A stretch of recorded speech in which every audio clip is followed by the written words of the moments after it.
Vadodara range IG Sandeep સિંઘે નર્મદા જિલ્લાની મુલાકાત લીધી હતી। આ મુલાકાત દરમિયાન વરસાદ અને પૂરને પગલે ઉદ્ભવેલી પરિસ્થિતિની સમીક્ષા કરી હતી।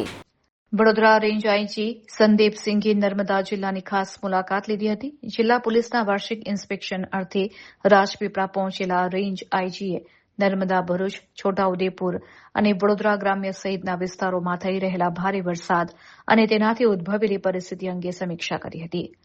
મુલાકાત દરમિયાન તેમણે જણાવ્યું હતું કે સમગ્ર રેન્જમાં ભારે વરસાદને પગલે જનજીવન પ્રભાવિત ન થાય તે માટે પોલીસ તંત્ર એનડીઆરએફ અને એસડીઆરએફની ટીમો સાથે સતત ખડેપગે રહીને રાહત બચાવ કામગીરી કરી રહ્યું છે।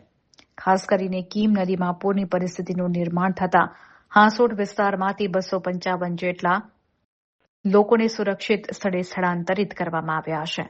પૂરને કારણે વાહન વ્યવહાર ખોરવાય નહીં તે માટે વડોદરા, ભરૂચ, નર્મદા અને છોટાઉદેપુરમાં કુલ 11 જેટલા વાહન વ્યવહારના રૂટ ડાયવર્ટ કરવામાં આવ્યા છે।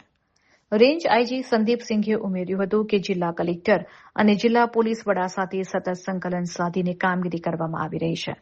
હવામાન વિભાગની આગાહીને ધ્યાનમાં રાખીને જ્યાં પણ વરસાદી પાણી ભરાશે કે પૂરની સ્થિતિ સર્જાશે ત્યાં પોલીસ પ્રજાની સુરક્ષા માટે તૈયાર રહેશે। પહેલો મહિનો જાન્યુઆરી મહિનામાં એલસીબીની ટીમે કુલ 26 જેટલા મોબાઈલ કે જે નાગરિકોના વિનંતી કરીશ કે મહેરબાન આઈજીપી સરનો પુષ્પગુચ્છથી કાર્યક્રમ શરૂ કરેલો છે।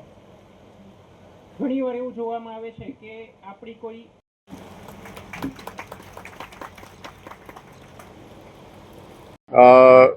લગભગ 2 દિવસથી રેન્જના 4 જિલ્લાઓમાં, જેમાં છોટાઉદેપુર, નર્મદા, ભરૂચ અને વડોદરા ગ્રામ્ય છે, એમાં ખાસ કરીને ગઈકાલે ખૂબ વરસાદનું વાતાવરણ હતું।